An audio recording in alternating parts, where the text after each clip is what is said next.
and in so far as political and economic affairs influence man's conduct, it does not lay down some very important principles of economic life. According to Professor Massignon, Islam maintains the balance between exaggerated opposites and has always envied the building of character, which is the basis of civilization.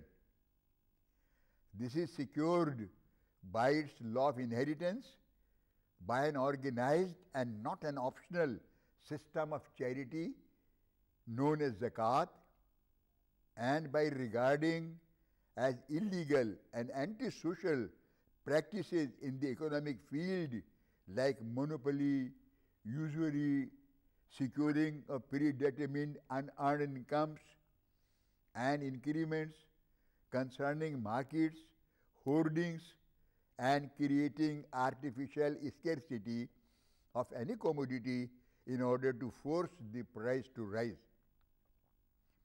Gambling is illegal. Contributions to school, to places of worship, hospitals, digging of wells, opening of orphanages are the highest acts of virtue. Orphanages have sprung for the first time, it is said, under the teachings of the Prophet of Islam. The world owes its orphanages to this Prophet, who was himself born an orphan. Goodwill, all this, says Carlyle about Muhammad, the natural vice of humanity, of piety and equity, dwelling in the heart of this wild son of nature, speaks. A historian once said, a great man should be judged by 3 tests. Number 1, was he found to be of true metal by his contemporaries? Number 2, was he great enough to rise above the standards of his age? Number 3, did he leave anything as permanent legacy to the world at large? This list may be further extended, but all these 3 tests of greatness are eminently satisfied to the highest degree in the case of Prophet Muhammad. The first of the 3 is, was the Prophet of Islam found to be one of true metal by his contemporaries? Impeccable character. Historical record shows that all contemporaries of Muhammad, both friends and foes, acknowledged the sterling qualities, the spotless honesty, the noble virtues, the absolute sincerity, and the absolute trustworthiness of the Apostle of Islam in all walks of life and in every sphere of human activity. Even the Jews and those who did not believe in his message accepted him as arbitrator in their personal disputes on account of his scrupulous impartiality. Even those who did not believe in his message were forced to say, "O Muhammad, we do not call you a liar, but we deny him who has given you a book and inspired you with a message." They thought he was one possessed. They tried violence to cure him, but the best of them saw that a new light had dawned on him, and they hastened to seek that enlightenment. It is a notable feature in the history of the Prophet of Islam that his nearest relation, his beloved cousin, and his bosom friends who knew him most intimately were thoroughly imbued with the truth of his mission and convinced of the genuineness of his divine inspiration.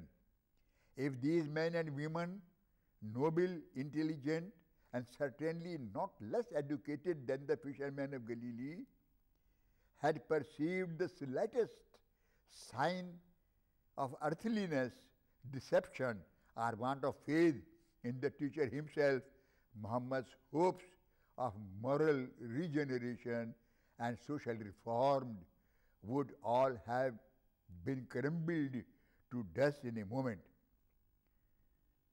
From the Spirit of Islam by Sayyid Amir Ali. On the contrary, we find that the devotion of his followers was such that he was voluntarily acknowledged leader of their lives. They braved for his sake persecutions and danger. They believed, trusted, obeyed, and honored him even in the most excruciating torture and severest mental agony caused by excommunication, even unto death. Would this have been so had they noticed the slightest backsliding in their leader? Undying love for the Holy Prophet. Read the history of the early converts to Islam, and every heart would melt at the sight of the brutal treatment of innocent men and women.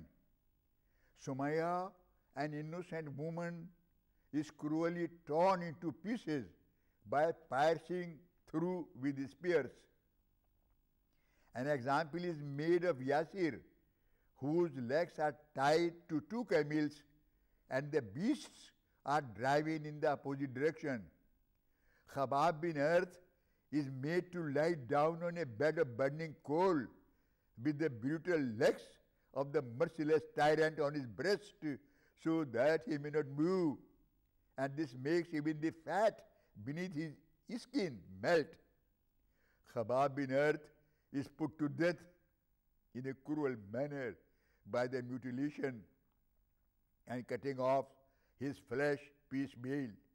In the midst of his tortures, when asked whether he did not wish Muhammad in his place while he was in his house with his family, the sufferer cried out that he was gladly prepared to sacrifice himself, his family, and his children, and all to save Muhammad from the prick of a thorn. Scores of heart-rending incidents of this type may be narrated. But what do all these incidents show? Why was it that these sons and daughters of Islam not only surrendered to their Prophet their allegiance, but made a gift of their bodies, hearts, and souls? Is not the intense faith and conviction on the part of the immediate followers of Muhammad the noblest testimony to his sincerity and to his utter self-absorption in the task assigned to him? Followers of the best caliber. And these men were not of low station, of an inferior material caliber. Around him, in quite early days, gathered what was best and noblest in Mecca, its flower and cream, men of position, rank, wealth, and culture, and from his own kith and kin, those who knew the ins and outs of his life. All the 4 caliphs, with their towering personalities, were converts of this early period. The Encyclopedia Britannica says that, and I quote, Muhammad is the most successful of all prophets and religious personalities, unquote. But this success was not the result of mere accident. It was not a windfall. It is recognition of the fact that he was found to be of true metal by his contemporaries. It was the result of his admirable and all-compelling personality. Lamartine, in Historia de la Terruque, Paris 1854, volume 2, pages 276-277, has spoken about the qualities of leadership of Muhammad in the following words, and I quote, "If greatness of purpose, smallness of means, and outstanding results are the three criteria of human genius, who could dare to compare any great man in modern history with Muhammad? The most famous men created arms, laws, and empires only. They founded, if anything at all, no more than material powers which often crumbled away before their own eyes. This man Muhammad moved not only armies, legislations, empires, peoples, and dynasties, but millions of men, and more than that, he moved the altars, the gods, the religions, the ideas, the beliefs, and the souls.